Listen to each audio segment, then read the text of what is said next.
Olá, uma vez mais aqui no canal Espiritismo em Pod, nós vamos apresentar um vídeo para falar hoje sobre a terapia pelas águas nos centros espíritas.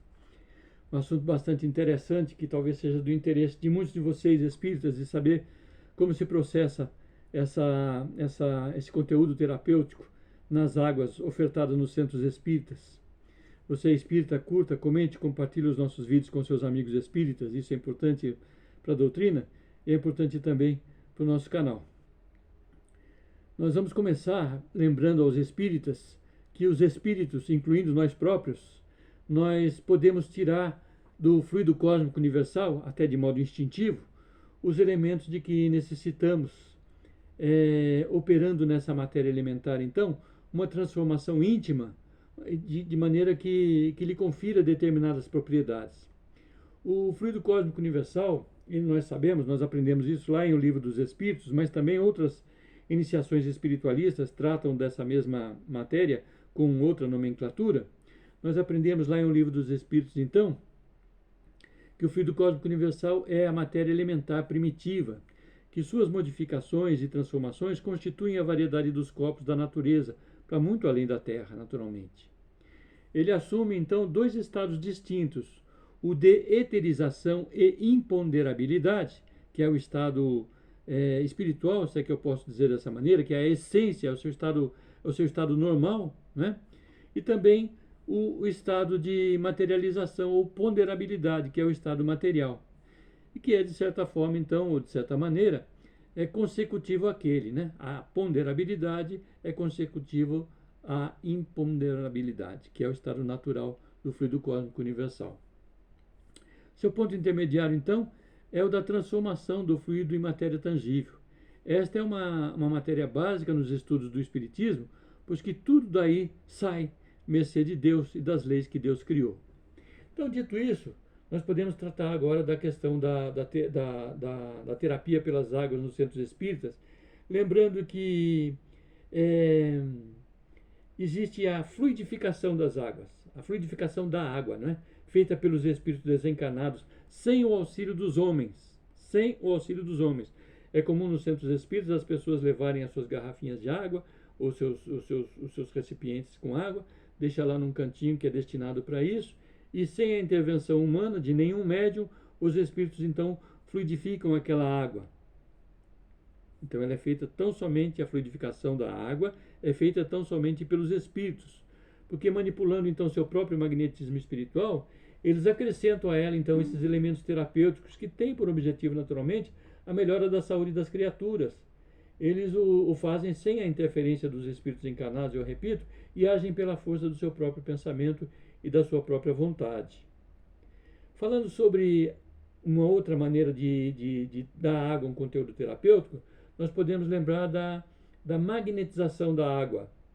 Esta é realizada pelos espíritos encarnados, pelos médiuns, pelas pessoas, de uma maneira geral, sem auxílio dos espíritos desencarnados. Porque ali a criatura doa de si próprio o seu próprio magnetismo humano.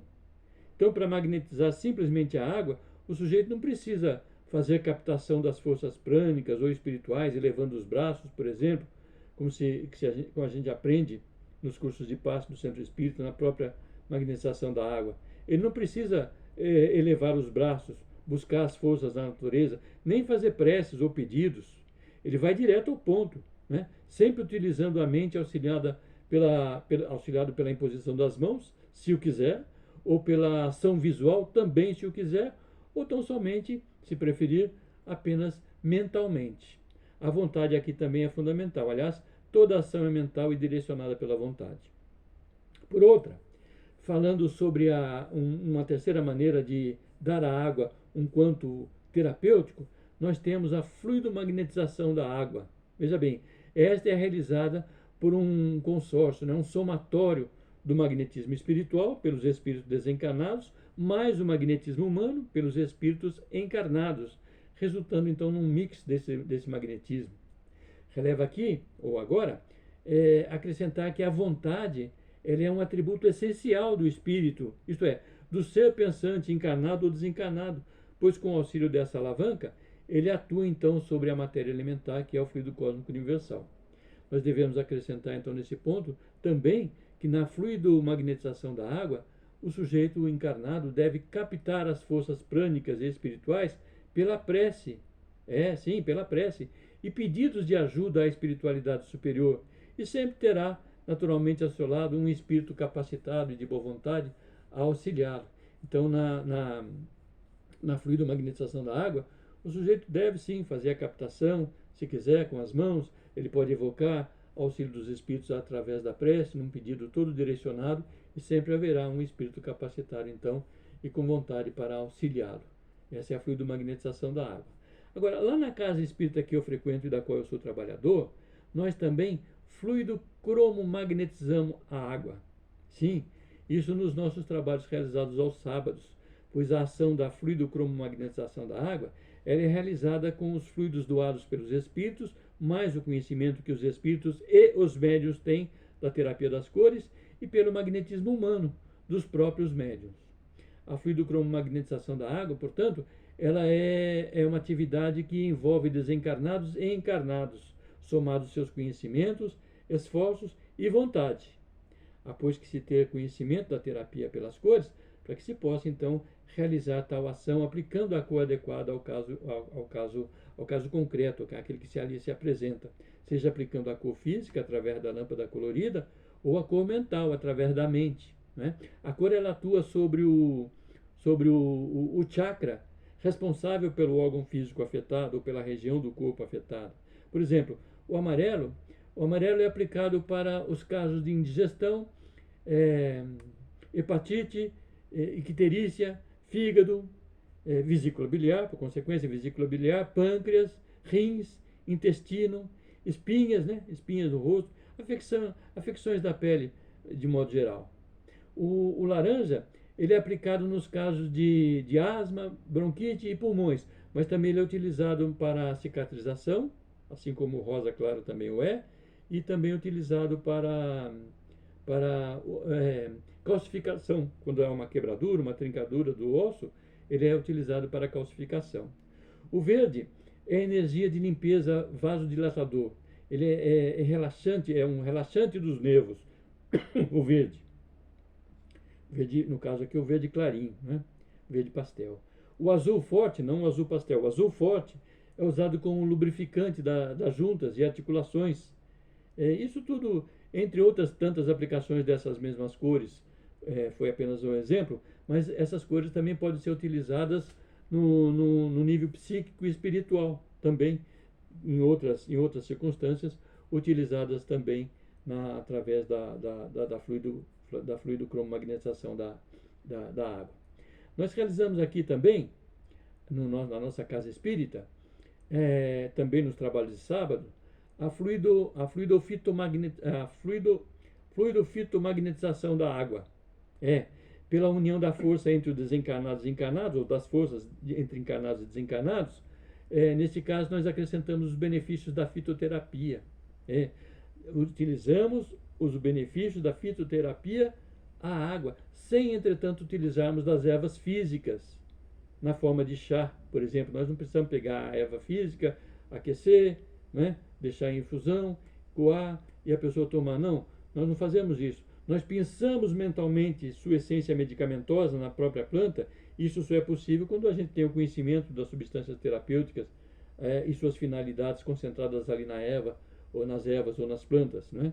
Na nossa casa, por exemplo, no nosso grupo de estudos dos sábados, nós denominamos um grupo como grupo botânica. E ali nós fazemos, então, constantes pesquisas e utilizamos esse material durante a nossa ação junto aos nossos pacientes para a fluidofitomagnetização da água. E temos então colecionado ali um sem número de ervas e plantas, das quais então nos valemos diante de um caso apresentado. Né? Nós fazemos isso habitualmente. E para tanto, nós mentalizamos, vou ensinar como é que se faz, né? Nós mentalizamos a erva ou a planta quando já a conhecemos, mentalizamos a sua forma. Às vezes, nós visualizamos uma gravura ou foto da erva ou da planta. Em muitos casos, nós temos plantados na nossa casa, eu mesmo tenho uma ou duas amigas que têm essas ervas plantadas na sua casa, na minha casa nós temos algumas também, a gente mentaliza lá aquela planta que a gente tem no vasinho de cor de planta da nossa casa, de erva ou de planta da nossa casa, nós pensamos a essência medicamentosa dessas ervas e plantas a serem aplicadas então aos sintomas que a pessoa apresenta. E acrescentamos então essa essência à água contida ali na garrafinha lacrada pela empresa que a invasou.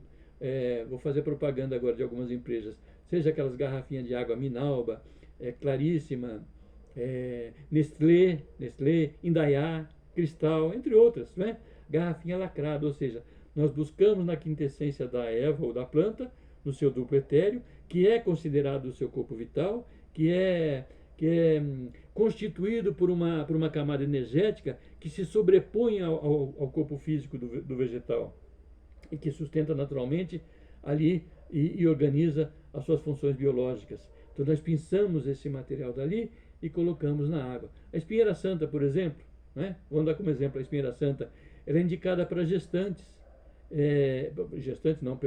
para gastrite e indigestão, gastrite e indigestão. O chapéu de couro, ele é indicado para auxiliar no tratamento de infecções urinárias, problemas renais por consequência, dores articulares, inflamações na garganta e para eliminar o excesso de ácido úrico. A sete sangria, essa conheci recentemente, ela é utilizada para a limpeza do organismo devido às propriedades laxativas, diuréticas que ela contém. Ela também é antioxidante. Enfim, então a pessoa ela leva a água e a consome de acordo com a posologia que lhe foi indicada e às vezes repete o tratamento em regra. Em regra, o resultado se mostra satisfatório. Isso quando tudo naturalmente é feito conforme o orientado, porque se a pessoa não tomar água, não atender os indicativos orientados, então, é claro, o efeito não será eficaz, assim como o é com qualquer outro medicamento fitoterápico, enfim, qualquer outro medicamento, né? Nós podemos aqui afirmar também, nesse ponto do nosso trabalho, da nossa apresentação, que nós afirmamos lá no nosso vídeo chamado Cultura da Aprendizagem Espírita, que o espírita ele deve estudar. Em razão de tudo que eu disse até agora, o espírita deve estudar e praticar e ser culto em tudo que puder, conforme orientava e exemplificava Allan Kardec. Quem já sabe, já leu sobre Allan Kardec, especialmente a sua biografia, sabe que ele era um sujeito que aprendia e aprendia tudo aquilo que fosse necessário para reforçar tudo aquilo que ele vinha ensinando a respeito do espiritismo trazido pelos espíritos através de médiuns. Portanto, os conhecimentos aqui mencionados, seja sobre as cores, seja sobre as ervas e plantas, eles fazem parte desse conhecimento a ser então adquirido e aplicado naturalmente sem preconceito, sem esquecer que a medicina humana ela não pode jamais ser dispensada, conforme também nós afirmamos no nosso outro vídeo chamado Meios de Cura nos Centros Espíritas, porque nós falamos lá e repetimos aqui que o atendimento espiritual não dispensa o tratamento médico. Nós temos até na nossa casa, nas duas unidades que nós possuímos, afixados lá na frente do nosso salão, justamente isso, alertando as pessoas que o atendimento espiritual não dispensa o tratamento médico. Tudo isso que nós estamos falando, naturalmente não dispensa que a pessoa busque os recursos da medicina acadêmica. Então, como espírita que nós somos, lembremos que a prece e a evocação da boa companhia espiritual, seja nos trabalhos nos centros espíritas, seja em nossos redutos domésticos ou em outros lugares, ao agirmos sobre a água, nós buscamos dar a ela, então, um conteúdo terapêutico adequado, para muito além daquilo que a água já contém in natura. Nós buscamos, naturalmente, as bênçãos do Cristo Jesus e dos bons espíritos que o acompanham em sua missão de melhorar as condições da nossa humanidade, encarnada ou desencarnada, para acrescentarmos então a água sob nossa vista ou à distância, o quantum terapêutico necessário ao atendimento de um caso que se nos apresente, né? Então, quando os espíritos fluidificam a água por si, ou quando os homens magnetizam a água por si, ou fazem do seu próprio magnetismo. Agora, quando nós fluido magnetizamos a água, quando nós fluido cromo magnetizamos a água, quando nós fluidofitomagnetizamos a água, nós devemos buscar, sim, essas forças superiores, porque esse trabalho é feito sempre em conjunto. Sempre em conjunto. Os espíritos e os homens o fazem. Quem já leu, se eu salvo engano, o livro chamado Nosso Lar, lá o próprio André Luiz relata que os espíritos buscaram na natureza os recursos necessários para que pudesse dar à água uma qualidade melhor, para que uma determinada pessoa lá na obra, não me lembro mais agora, tomasse e pudesse melhorar das suas mazelas. Se eu não me engano, eles buscaram a essência de eucalipto, né? Então, nesses casos que eu acabei de mencionar, nesse tópico, nós precisamos sim buscar as forças da natureza. E como curiosidade, nós podemos afirmar que o quanto tudo quanto fizemos no vídeo de hoje até agora realmente funciona, porque a prática nos tem ensinado que a terapia pelas águas desde sempre tem se mostrado então eficaz quanto aos resultados almejados. Então isso é bastante importante para nós. E vamos adiante.